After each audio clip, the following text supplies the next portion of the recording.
En nombre del Padre, del Hijo y del Espíritu Santo. Amén. Dios te salve María, llena eres de gracia, el Señor es contigo.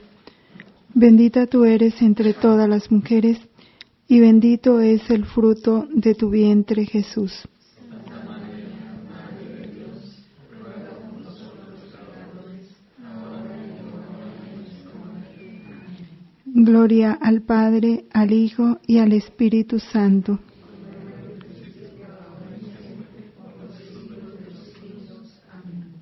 En el nombre del Padre, del Hijo, del Espíritu Santo. Amén. Hay dos cuestiones también que en el mundo, en todos los países, se debaten mucho y que el catecismo los clarifica muy bien, que es el deber de religión, de profesar una religión, y la libertad religiosa. Y presenta conceptos muy claros que vale la pena que los retomemos,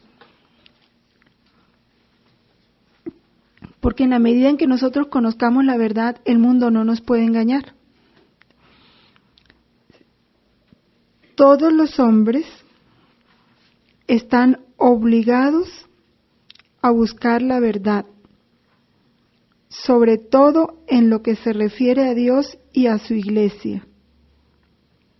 Y una vez conocida, a abrazarla y practicarla.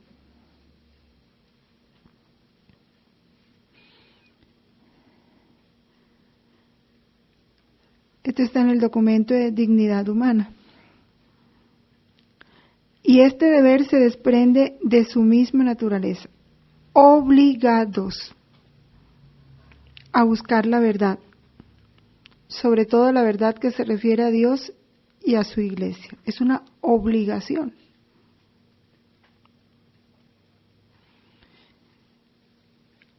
Más que un derecho, es un derecho y es un deber, pero es más un deber que un derecho, por la misma naturaleza, ¿no? Ahora, por eso de que hay que esperar que crezcan para que ellos decidan, todo eso, que para respetar su libertad religiosa, todo eso es falso. Está en el error.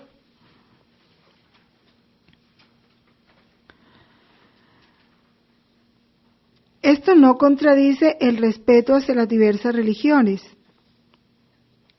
Cada religión en sí misma tiene como le llama el Papa en la Constitución sobre la actividad misionera de la Iglesia, le llama semillas del verbo. Cada religión tiene destellos de esa única verdad de Dios. Es el hombre el que ha deformado todo eso, pero en el fondo cada religión tiene muchos destellos de verdad.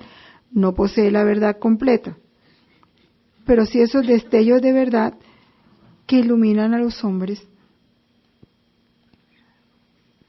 Tampoco contradice las exigencias de la caridad, que nos lleva a tratar con amor, con prudencia, con respeto, con paciencia a los hombres que viven en el error o en la ignorancia de la fe.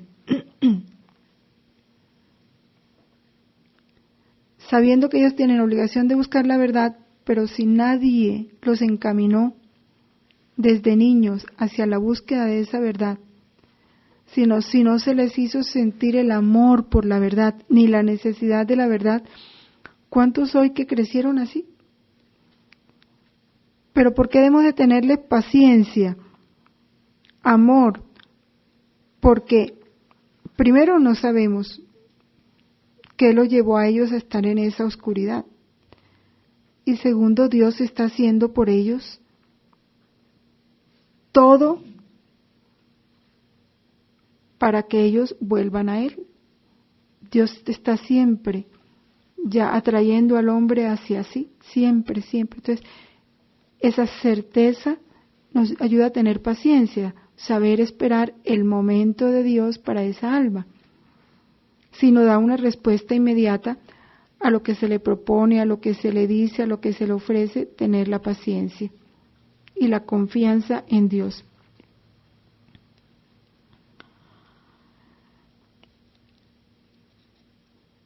el hombre, para ejercer su religión, tiene que realizar un culto público, siempre. Toda religión se expresa de dos maneras. De una manera individual, cada persona profesa su religión a un nivel personal y también a un nivel social.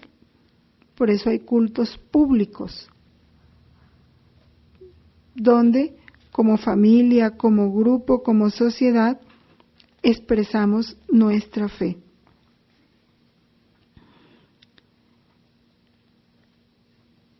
Deber social de los cristianos es respetar y suscitar en cada hombre el amor de la verdad y del bien. Aquí toca la familia. Suscitar ese amor a la verdad y al bien. Les exige dar a conocer el culto de la única verdadera religión que subsiste en la Iglesia católica y apostólica. Los cristianos son llamados a ser luz del mundo. La Iglesia manifiesta así la realeza de Cristo sobre toda la creación y en particular sobre las sociedades humanas. Son palabras de Su Santidad León XIII. Y el numeral 2106 es importante. Dice, en materia religiosa, ni se obligue a nadie a actuar contra su conciencia, y esto hoy pues sí que se está violentando, ni se le impida que actúe conforme a ella. Ni se le obliga a actuar en contra, ni se le impida que actúe conforme a su conciencia, pública o privadamente, solo o asociado con otros. Este derecho se funda en la naturaleza misma de la persona humana, cuya dignidad le hace adherirse libremente a la verdad divina que trasciende el orden temporal. Por eso permanece aún en aquellos que no cumplen la obligación de buscar la verdad y adherirse a ella. Hay que respetarlos.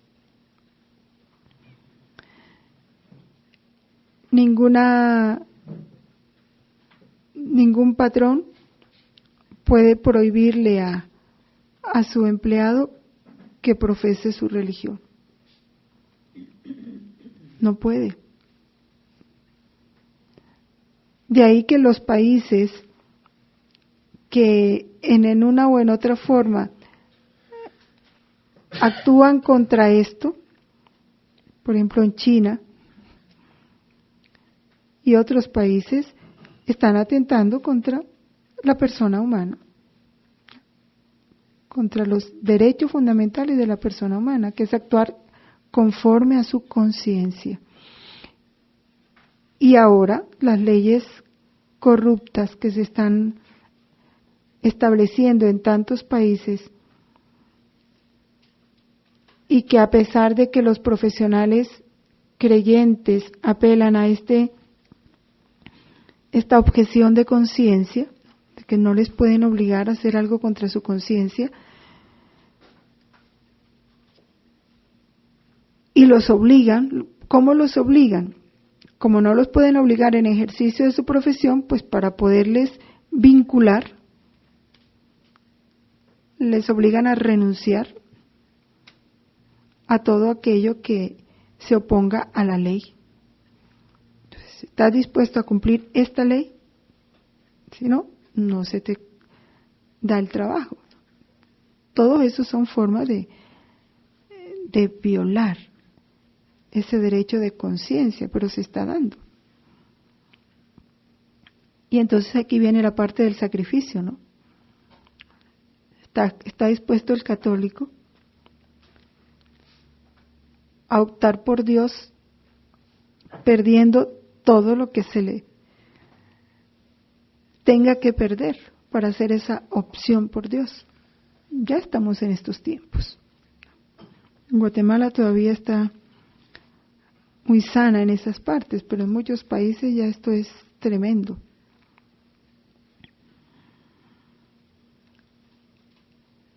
Y el 2108 también es otro numeral muy importante que habla del derecho a la libertad religiosa y lo clarifica, porque mucha gente piensa que libertad religiosa es déjenme hacer lo que yo quiero, ¿sí? No, el derecho a la libertad religiosa no es ni la permisión moral de adherirse al error, ni un supuesto derecho al error. Son palabras de Su Santidad Pío XII en el discurso del 6 de diciembre de 1953.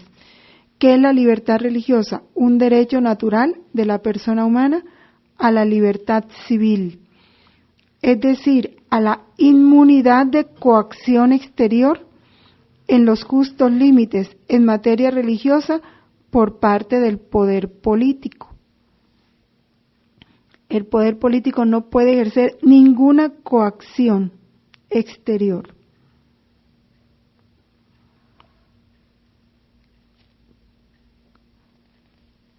Ni para que profese una religión ni para que no la profese. No puede. Pero la libertad religiosa no es para aplicarla en las familias, ¿sí? Ni en los colegios tampoco. En las familias, los padres son los primeros educadores en la fe de los hijos. Y en el hogar se vive la fe que los padres poseen.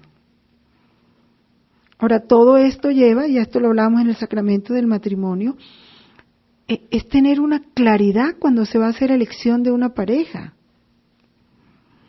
¿Por qué? Porque ¿para dónde caminan un católico y un protestante juntos formando un hogar? ¿Qué va a pasar con los hijos? ¿Cuál es la fe que le van a transmitir a los hijos? O un musulmán y un católico, o un judío y un... Es cierto, la Iglesia permite muchas cosas y lo dice el catecismo, sí. No es que la Iglesia aplaude esas uniones, no. Pues si se dieron, por lo menos, entonces se da el matrimonio, se da el sacramento, sí. La parte no creyente se compromete a respetar la fe de la parte creyente y a educar a los hijos en la fe de la parte creyente. Y tiene que hacer el compromiso, si no, no hay sacramento. Pero ya porque se juntaron y no hay más que hacer. Pero al elegir pareja, en eso hay que pensar. Que los dos profesen la misma fe y vayan con los mismos principios, porque si no, ¿qué unidad se va a realizar ahí? No puede haber unidad. Y en los hijos se va a crear una confusión tremenda y va a haber siempre una diferencias y choques, porque cada uno va a querer que se tienda para su lado. ¿Y qué respeto de libertad religiosa ahí? Entonces, ¿qué?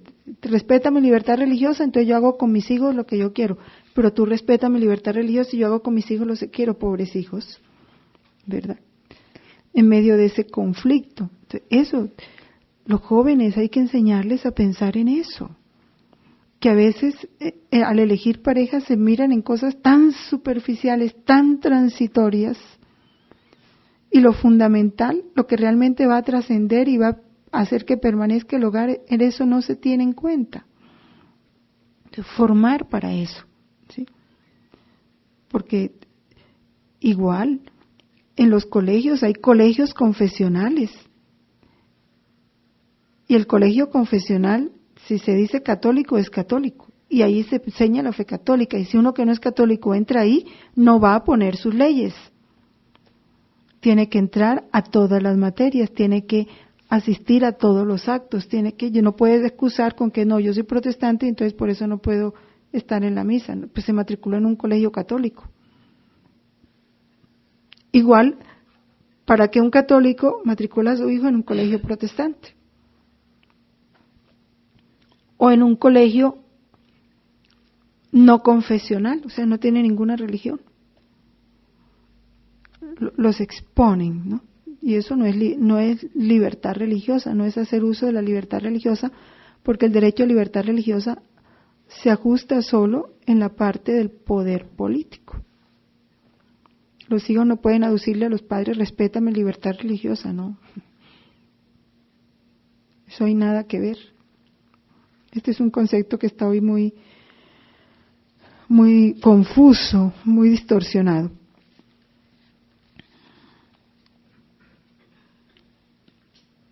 Y ya el 2109, a través de varias enseñanzas de los papas Pío VI, Pío IX, dice, el derecho a la libertad religiosa no puede ser de suyo ni ilimitado, ni limitado solamente por un orden público concebido de manera positivista o naturalista.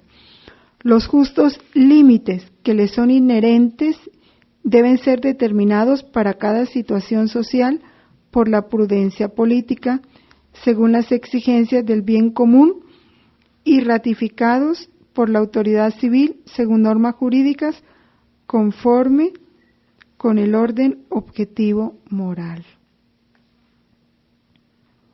Dos cosas, el orden moral y el bien común. Son elementos importantes para un poder político ponerle límites a esta libertad religiosa. Bien común y orden moral. Fuera de esos dos elementos no hay nada que justifique la acción del poder político sobre la profesión de la religión de los ciudadanos. Bueno. Entramos entonces, ya lo que son los pecados, ¿sí?, en este primer mandamiento. Hay pecado por exceso y pecado por defecto. Los pecados por exceso es cuando se ha dado o se ofrece a Dios un culto que no se debe. O también se le ofrece el culto que se debe a Dios a quien no se debe. Ejemplo, la idolatría. El catecismo define, antes la idolatría pues era adorar dioses falsos. Sabemos todos que en el Antiguo Testamento la mayoría de los pueblos eran idólatras, por eso es que Dios les prohíbe hacer imágenes, porque ellos de todo hacían un dios, ¿no? Lo vemos cuando Moisés se demora en la montaña, pues recogen todas las prendas que tienen, las funden y hacen un becerro de oro para adorarlo, porque los dioses los creaban ellos mismos, el fruto de la idolatría y del politeísmo que ellos profesaban. Pero en este tiempo, ¿sí?, ya eso no se da, pero hay pecado de idolatría. Entonces, ¿cuál es el pecado de idolatría en este tiempo? No se refiere a los cultos falsos del paganismo. La idolatría es una tentación constante de la fe, divinizar lo que no es Dios. Y voy a leer textualmente lo del catecismo porque me parece importante. Hay idolatría desde el momento en que el hombre honra y reverencia a una criatura en lugar de Dios. Y cuando se dice criatura, se dicen cosas materiales o se dicen personas. El satanismo es un pecado de idolatría, porque se le da al demonio en lugar de Dios.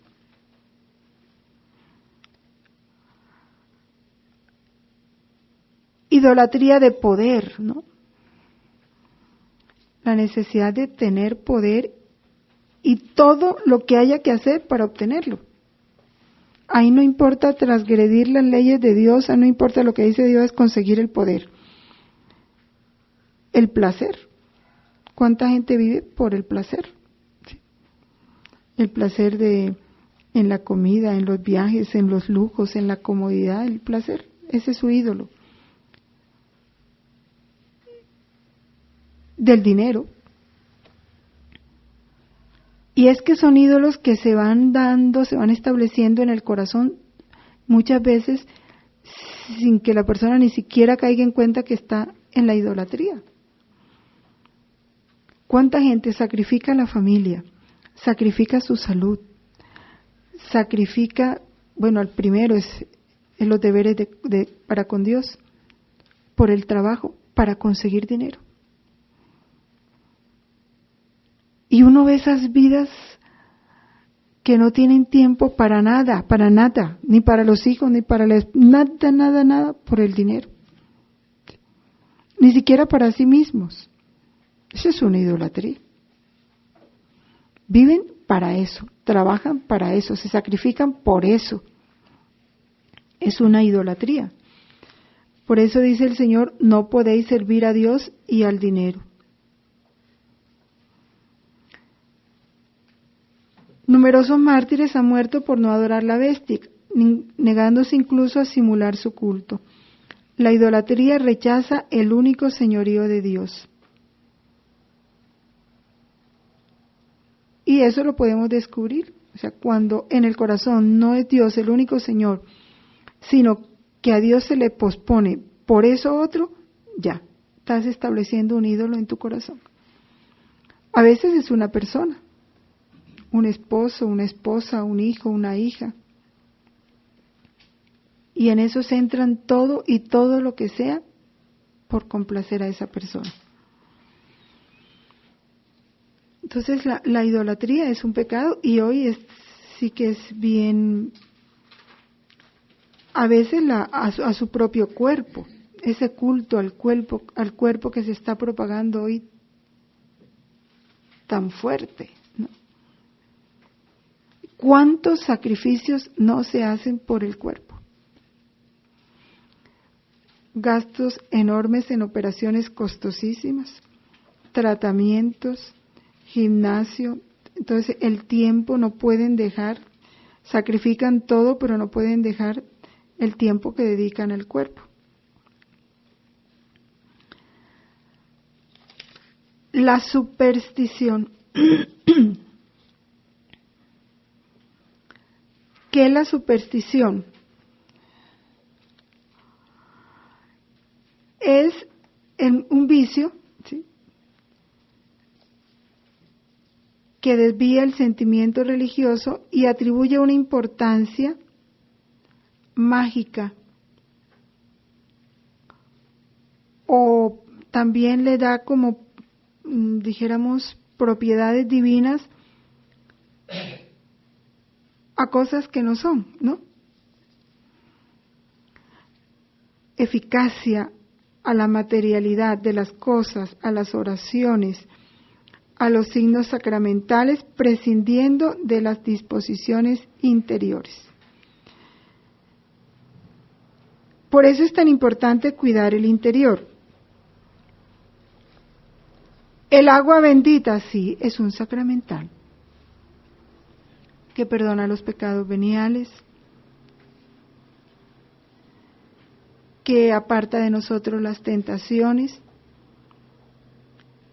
pero para que el agua bendita produzca los efectos tiene que haber interiormente una disposición, ¿sí?, un acto de fe. Pero tienes un dolor de cabeza, tómate esta agua bendita, úntale agua bendita para que se le quite el dolor. Entonces el agua bendita sirve para todo, es como darle propiedades mágicas, no, son supersticiones. Que llevar colgado un crucifijo, el rosario, se puso de moda llevarse colgado el rosario en el cuello. Si no hay una disposición interior, ¿sí? Otra cosa es que alguien se consagre en la esclavitud mariana y se ponga el rosario para recordar, ¿sí?, su condición de esclavo, que está tener el rosario como una cadena que lo ata a María y como un recuerdo. Bueno, ya hay una disposición interior. Pero ponerse el rosario como un amuleto o como una moda son cosas que no desdicen. Y entonces es cuando vemos cosas que no son. Una mujer vestida muy impúdicamente con una cadena de oro con un crucifijo. ¿Qué dice eso? Nada. Más es una irreverencia que un acto de fe o de hacer honor a Cristo que murió por nosotros en la cruz. No tiene nada que ver.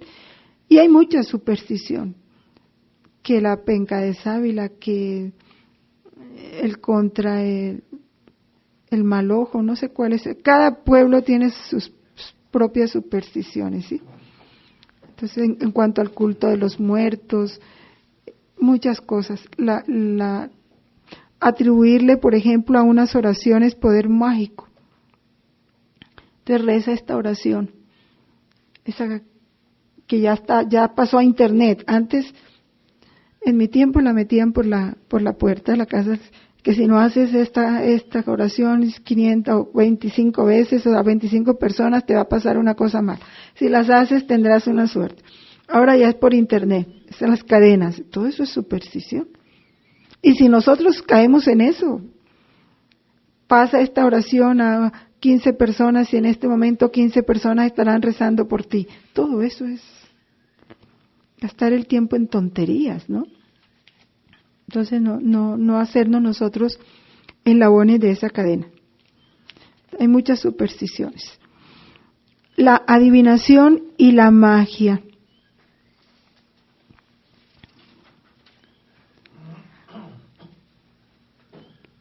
Es realizar la magia, cosas maravillosas por causas ocultas.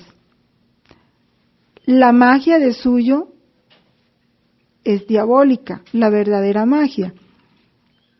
La otra, que le llamamos magia, pero que sencillamente es un arte de habilidad en las manos o manejo rápido de muchas cosas, esa no es magia propiamente, se le llama magia, pero la verdadera magia es diabólica. Porque el único que tiene poder extraordinarios es el demonio. ¿Sí? Dios lo da a los santos, pero nunca los santos hacen cosas mágicas, ni inoficiosos. El demonio sí. Entonces, lo que es las cartas en la adivinación, ¿no? Que te lean la carta, que te lean la palma de la mano, que te lean el asiento del café, que hay una señora que te dice lo que necesitas saber, quién se te robó tal cosa, con quién anda tu marido, todas esas son. Ahora, porque la gente dice, pero dice la verdad, pero me dijo la verdad sin que yo se la contara. Pues claro, si el demonio está actuando y el demonio conoce el futuro y conoce el pasado, porque él no está en el tiempo, él puede hacer todo eso. Pero sana, claro que sana. No dice el Evangelio que habrán señales y prodigios que engañarán a muchos. El demonio tiene poder. Y los brujos actúan con el poder del demonio. Los adivinos actúan con el poder del demonio. En las supersticiones no hablamos del horóscopo, que entra entre las supersticiones, ¿no? Y hay gente que no puede pasar el día sin no leer el horóscopo, a ver qué recomendaciones le da el horóscopo para ser feliz en ese día. Bueno. En esto de la adivinación y magia, como el mal, los hijos de las tinieblas son más astutos que los hijos de la luz, el internet está invadido, ¿sí?, de estas cosas. La tabla Ouija está en internet. Entonces los muchachos perfectamente pueden jugarle en internet. Eso lo supo hace poquito. Y hay mucha cosa de espiritismo y de adivinación y de magia en internet. Entonces, ojo con eso. Para que controlen a sus hijos en todo eso. Dice el catecismo, ¿por qué es pecado? Mucha gente, ¿pero por qué es pecado? si yo no estoy haciendo nada malo? Porque es poner la confianza en lo que no es Dios, ¿sí? En una persona, querer adivinar el futuro, querer conocer el futuro, eso es falta de confianza en Dios. Por eso es pecado. ¿Cuál es la actitud cristiana? Justa, entregarse con confianza en las manos de la providencia en lo que se refiere al futuro y en abandonar toda curiosidad malsana al respecto. ¿Cuántas veces por pura curiosidad caemos en estas cosas? Ahí hay un señor, llegó un señor que dice todo lo que tú has hecho y te aconseja y te dice, ay, vamos a ver qué nos dice. ¿Sí? A veces por mera curiosidad, aún por curiosidad es pecado. Todas las formas de adivinación deben rechazarse. El recurso a Satán o a los demonios, la evocación de los muertos y las prácticas que equivocadamente se supone develan el porvenir, la consulta de horóscopos, la astrología, la quiromancia, o sea, leer la mano, la interpretación de presagios y de suertes, los fenómenos de visión, el recurso a medium, encierra una voluntad de poder sobre el tiempo, la historia y finalmente los hombres, un deseo de granjearse la protección de poderes ocultos, están en contradicción con el honor y el respeto mezclados de temor amoroso que debemos solamente a Dios. Claro.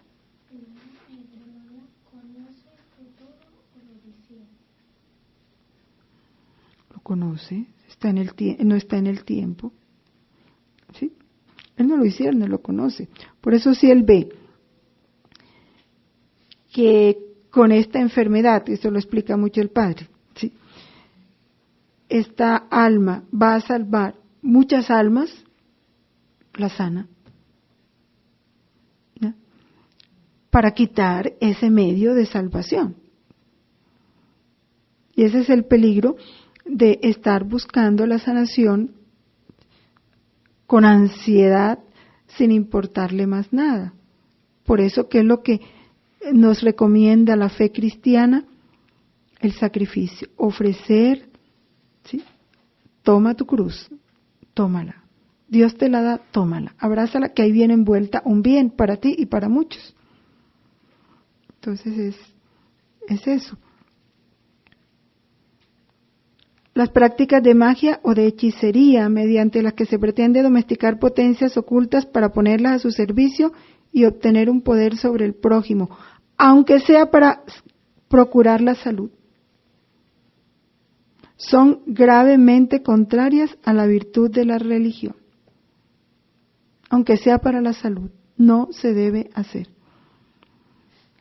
Hay en la rama ahorita de la medicina una mezcla de medicina con todo esto, ¿no? De la nueva era.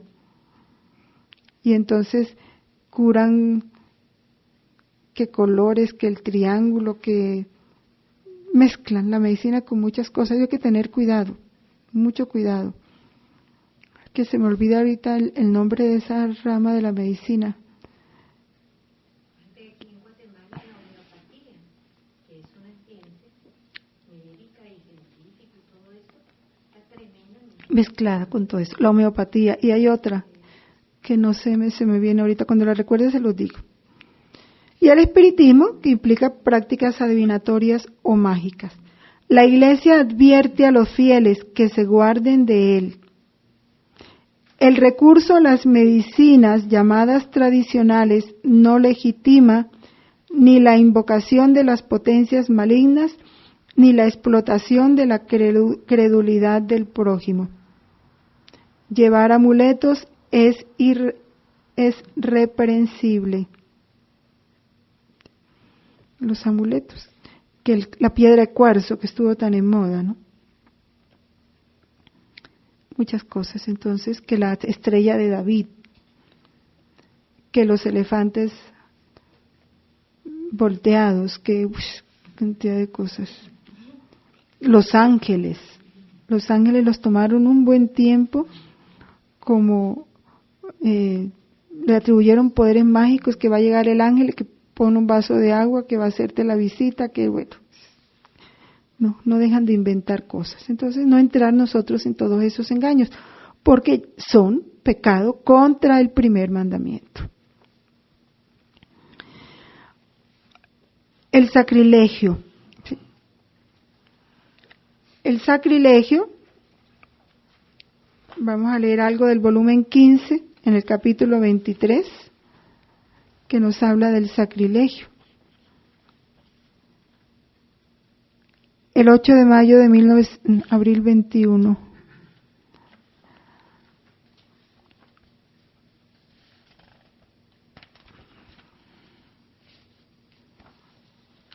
Bueno.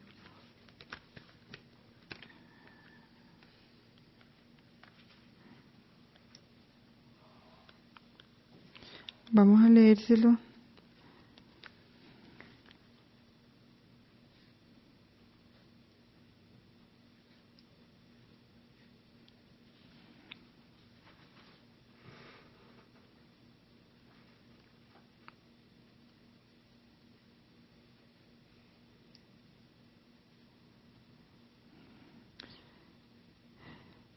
¿Qué dice Jesús?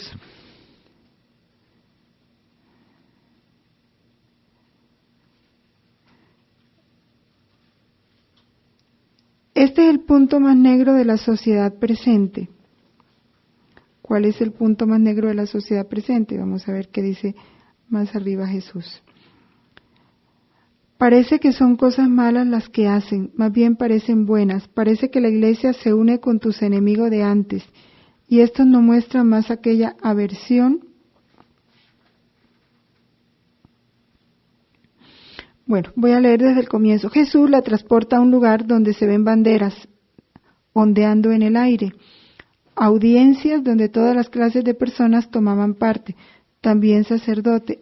Y Jesús, ofendido, le dice: parece que la iglesia se une con tus enemigos de antes, y estos no muestran más aquella aversión a tratar con las personas de la iglesia, más bien las llaman a bendecir las banderas. ¿No es esta una buena señal? Y tú, en vez de agradecerlo, parece que te ofendes, le dice Luis a Jesús, y él dice: ¿cómo te engañas? Este es el punto más negro de la sociedad presente, y la unión significa que todos tienen un mismo color. Los enemigos no tienen más temor, horror de acercarse a las personas de la iglesia, porque no hay en ellos verdadera fuente de virtud y de religión. Es más, algunos celebran el divino sacrificio sin creer en mi presencia. Otros, si creen, es fe sin obras, y su vida es una condena de sacrilegios enormes. Por lo tanto, ¿qué bien pueden hacer si no lo tienen en ellos? ¿Cómo pueden llamar al cumplimiento de verdadero cristiano, haciendo conocer qué gran mal es el pecado, si falta en ellos la vida de la gracia?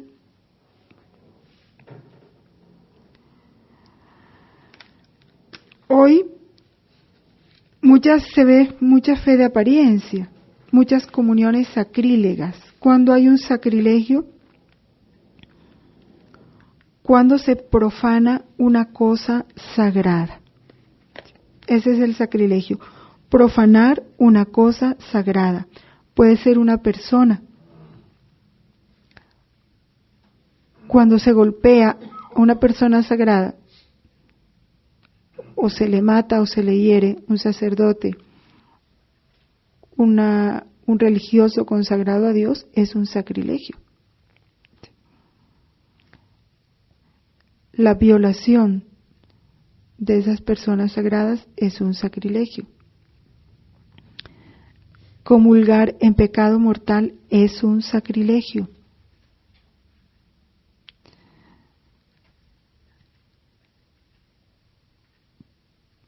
Profanar, realizar en el templo, por ejemplo, estas personas que se entraron al templo a robar, a quitarle a las otras personas sus pertenencias, eso es un sacrilegio. Cometer un acto, ¿sí?, inmoral en un lugar sagrado es un sacrilegio.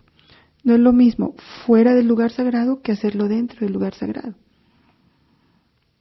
Entonces, esos son sacrilegios, la profanación de las cosas sagradas. Igual, cuando un sacerdote celebra en pecado mortal, él está cometiendo un sacrilegio. Los que asisten a la misa no, pero él sí. Porque está comulgando en pecado mortal, está ofreciendo el sacrificio en pecado mortal. De eso hay mucho hoy en día. Y la Virgen a través de sus muchas apariciones lo ha dicho, ¿cuántos sacrilegios se cometen diariamente? O la persona que va al templo con la intención de robar. Está en la misa, pero está pendiente a quién robar. Eso es un sacrilegio. Una cosa es que robe, eso es pecado. Pero cuando ya roba dentro del templo, ¿sí?, está profanando el lugar sagrado. Es un sacrilegio.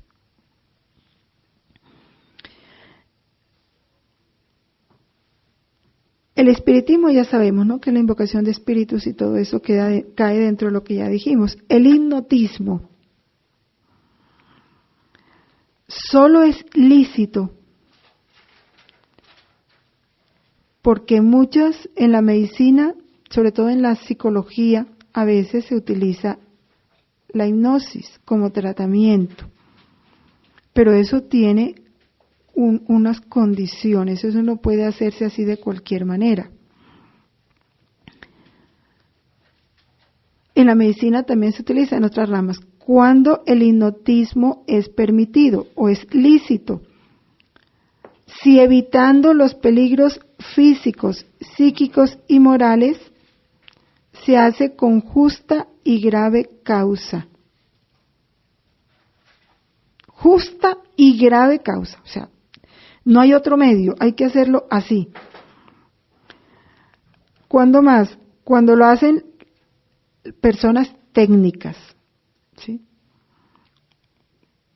con una moralidad comprobada, ante testigos de confianza.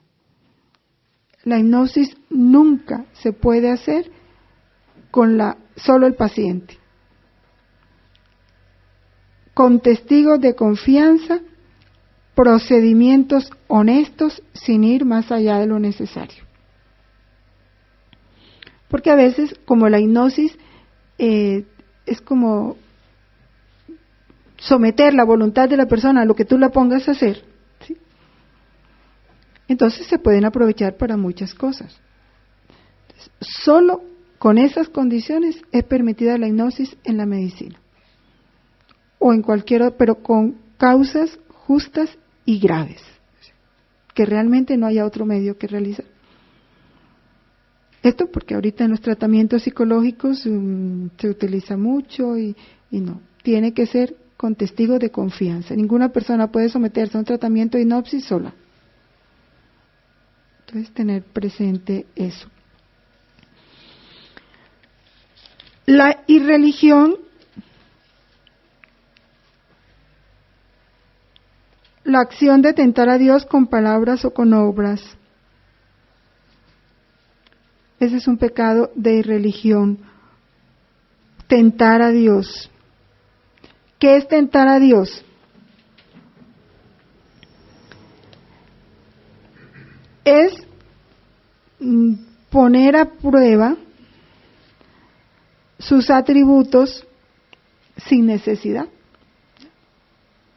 Lo que le hizo el demonio a Jesús, tírate de aquí para que los ángeles vengan a recogerte. Eso era una cosa, era poner a prueba a Dios de una manera innecesaria. Pues yo me voy ¿sabes qué? Dicen que tú eres todopoderoso. Bueno, entonces yo me voy a tomar este veneno para que tú me salves. No. No, es que son las imprudencias, ¿no? Pero si Dios me cuida, ¿cuál es el problema? ¿Sí? Entonces coges el carro a toda velocidad. Porque Dios me cuida, Dios va conmigo. No. Eso es poner a prueba, es tentar a Dios. Eso es pecado. Uno no puede obligar a Dios a que haga milagros sin necesidad, solo porque yo los quiero. ¿Sí? Porque tú tienes que probarme a mí que tú eres Dios. No. Esto porque una vez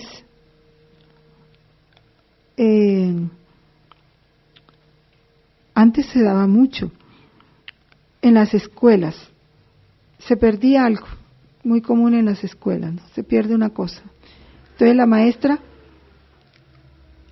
cogía una aguja y ponía los nombres de todas las niñas y movía la aguja y le pedía a Dios que la aguja se parara en el nombre de quien hubiera robado. Eso es tentar a Dios. ¿Sí? Es como obligar a Dios a que le dijera quién había robado y exponerse a muchas cosas. Esas cosas no se hacen. No someter a Dios a cosas innecesarias. Poner a prueba de palabra o de obra su bondad y su omnipotencia. Ponerla a prueba. Muéstrame que sí es verdad. El sacrilegio y la simonía. ¿Qué es la simonía?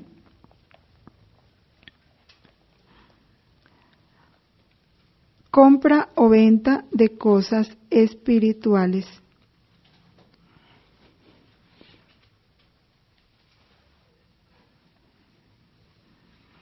Por eso que los objetos no se pueden vender benditos.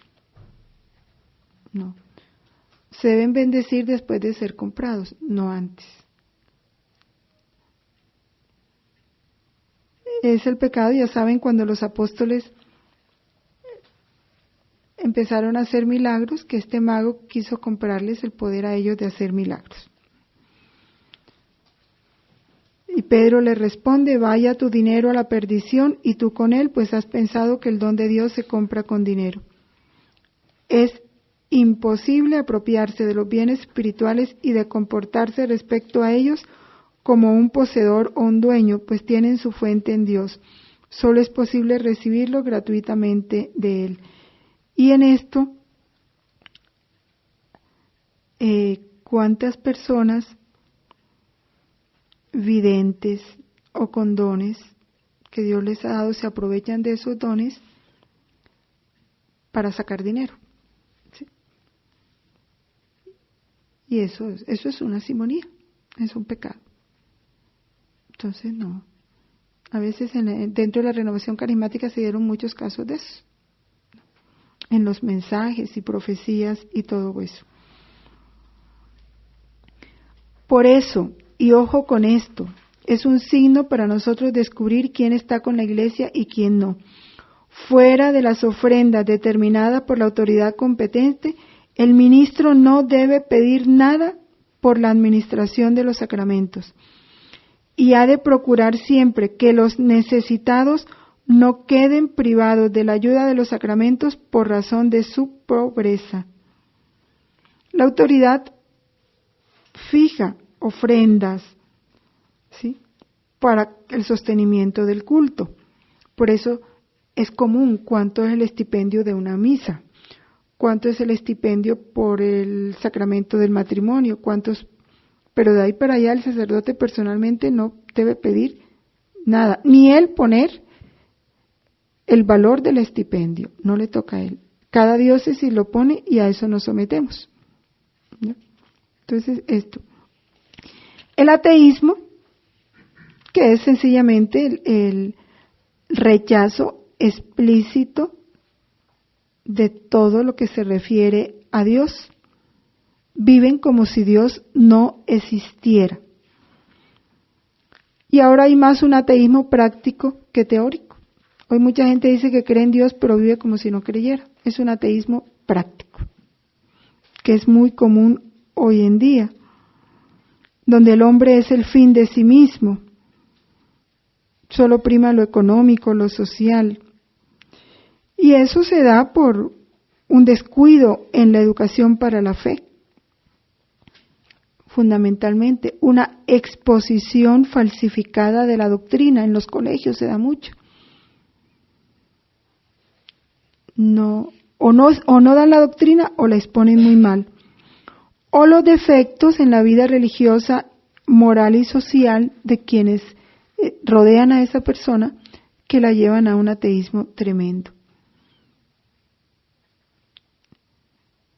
Y lleva hasta el rechazo total de la dependencia respecto de Dios. Y el agnosticismo es otro de los movimientos muy fuertes, ahora mezclado con muchas cosas. Los gnósticos ahora están mezclados con muchas cosas. Se resiste a negar a Dios. Dice, al contrario, postula la existencia de un ser trascendente que no podrá revelarse y del que nadie podría decir nada. O sea, no se puede conocer.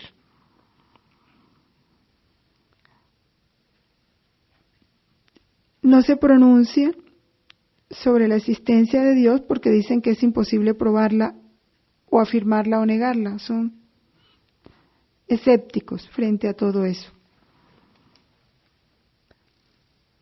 Se ha mezclado, a veces ellos hablan del tercer ojo, hablan de los ovnis, pero creen en Dios, pero hacen sus oraciones, tienen muchos errores en el campo de lo moral. Hay una mezcla, ¿no?, de todo eso. Entonces, los gnósticos y los agnósticos también están contra el primer mandamiento. Ya la otra parte del catecismo habla de las imágenes y aclara precisamente el sentido de las imágenes. El culto cristiano de las imágenes no es contrario al primer mandamiento que proscribe los ídolos.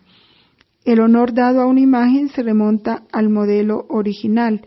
El que venera una imagen, venera en ella la persona que en ella está representada.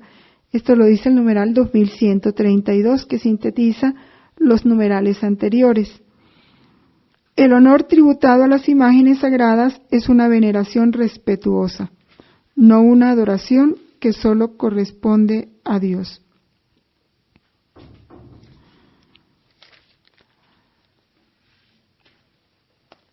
En este campo del culto, todos sabemos que a Dios se le rinde un culto de latría, ¿sí?, solo para Dios.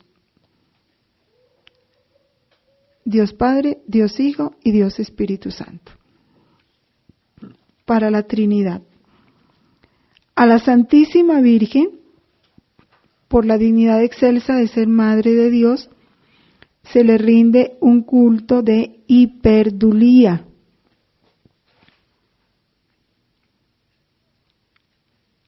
No se adora, se venera.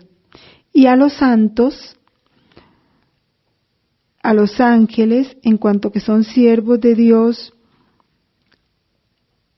y han reflejado en su vida todo lo que Dios ha puesto en ellos, se les da un culto de dulía.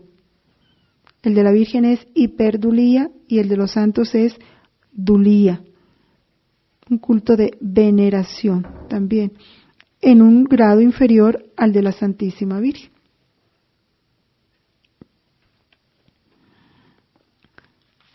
Bueno, entonces, sobre el sacrificio, hay algunos volúmenes, rápidamente leo algunos, no todos porque son muchos, pero sí algunos importantes, por ejemplo, que hablan sobre el valor del sacrificio y cómo Dios quiere que nuestro sacrificio sea voluntario y continuo.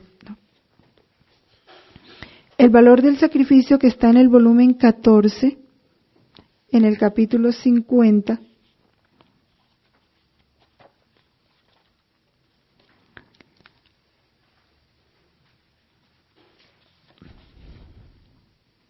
agosto 12 de 1922.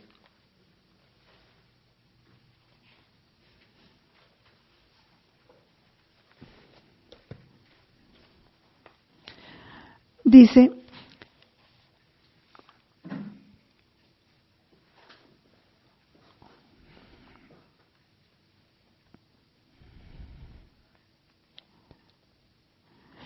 El sacrificio es fuego ardiente que funde y consuma. El sacrificio es sagrado y tiene la virtud de consagrar la voluntad divina en la humana. El sacrificio es gracia e imprime con su hábil pincel la forma y los lineamientos divinos. Es por esto el aumento de tus penas. Son las últimas pinceladas que se necesitan para dar la última expresión y entrelazamiento de tu voluntad con la mía. Solamente es el sacrificio lo que cambia la naturaleza a la voluntad humana. La hace dócil. Si es reacia, la hace dócil. ¿Pero qué? El sacrificio.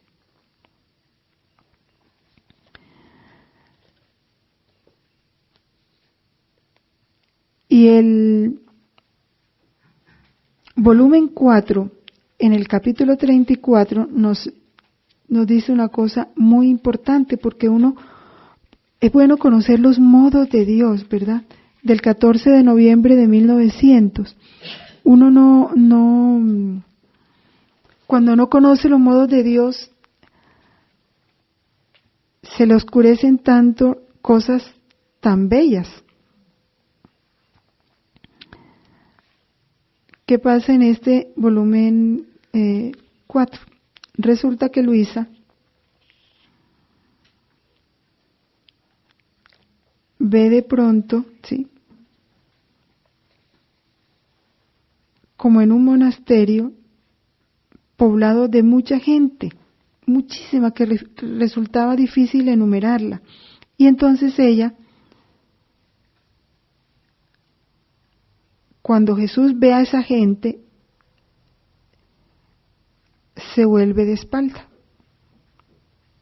y se une a Luisa. Entonces le dice: amada mía, no me los hagas ver, de lo contrario vendré a sufrir mucho. Entonces ella se extraña, ¿por qué Jesús no quiere ver a esa gente? Y le pregunta. Se acerca a una de esas almas y le dice: ¿quiénes son? Y ella responde: somos almas del purgatorio. Nuestra liberación, fíjense, está ligada a la satisfacción de aquellos legados que hemos dejado a nuestros sucesores. Y como no se satisfacen, nos vemos obligadas a estar aquí lejos de nuestro Dios. ¿Cuántas veces herencias, así sea una casa que dejen los papás, o cualquier pariente, y vienen peleas y rencillas y envidias? ¿Cuánto atormenta esto a las almas? ¿Qué pena es esto para nosotros? Porque Dios se nos hace un ser necesario del que no se puede prescindir. Experimentamos una muerte continua que nos martiriza del modo más despiadado. Y si no morimos es porque nuestra alma no está sujeta a ello. Por eso, dolientes como somos, permaneciendo privadas de un objeto que constituye toda nuestra vida, que es Dios, imploramos de Dios que haga experimentar a los mortales una mínima parte de nuestras penas, privándoles de lo que es necesario para el mantenimiento de la vida corporal, a fin de que aprendan a costa suya propia cuán doloroso es estar privados de lo que es absolutamente necesario. Que la fecha es el capítulo 32 del 14 de noviembre de 1900. Volumen 4, capítulo 32 del 14 de noviembre de 1900. Ahora, ¿cuántas veces la privación de lo necesario, ¿sí?, Dios nos las hace sufrir a nosotros para que porque la Virgen estuvo privada de lo necesario, la pobreza que vivió, y Jesús también. Dice que no tenía ni dónde reclinar su cabeza, y eso es necesario, tener una cama donde dormir. porque ellos se privaron de lo necesario para reparar todo esto, ¿sí? Todo este apego, luchas por los bienes materiales, que lo sufren los viadores, los que estamos en la tierra, y lo sufren las almas del purgatorio como consecuencia del comportamiento de los viadores. Entonces, ¿cuánto podemos ofrecer nosotros con esta privación de lo necesario para ayudar a que esas almas queden liberadas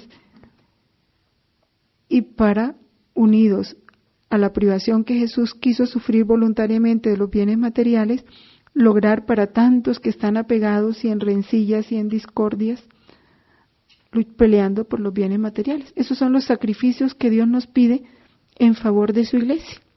Entonces, asumir todo lo que Dios nos pide de una manera amorosa. Son los sacrificios, no despreciarlos, ¿no? Y el volumen 6, en el capítulo 73, de septiembre 27 de 1904, nos habla de cómo le agrada a Dios el sacrificio voluntario.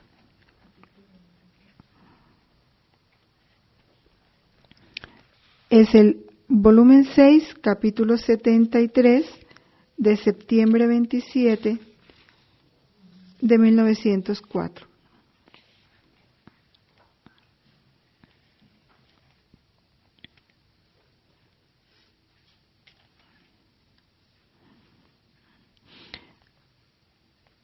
Dice, lo que más agrada a Jesús es el sacrificio voluntario. Mi único consuelo, mi único y gusto que me puede dar la criatura en estos tiempos es el sacrificarse voluntariamente por mí, porque habiendo sido mi sacrificio todo voluntario por ellos, donde encuentro la voluntad de sacrificarse por mí, me siento como recompensado por lo que hice por ellos. Por eso, si quieres aliviarme y darme gusto, sacrifícate voluntariamente por mí. No un sacrificio forzado. Por eso dice, toma tu cruz, tómala. Que la lleves voluntariamente, con amor, no a la fuerza, no renegando, no lamentando, ¿sí? ¿No? Con amor, en el interior, sabiendo cuánto hizo Él por nosotros. Bueno, Señor, por lo menos que algo yo pueda hacer unido a ti y por ti, en favor de mis hermanos. Y continuo.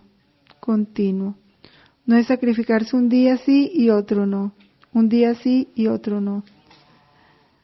Dice la Virgen en una de sus lecciones, en el libro de la Virgen María en el Reino de la Divina Voluntad, dice que debemos estar dispuestos a no negarle a Dios nunca nada, así nos pidiera un sacrificio para toda la vida.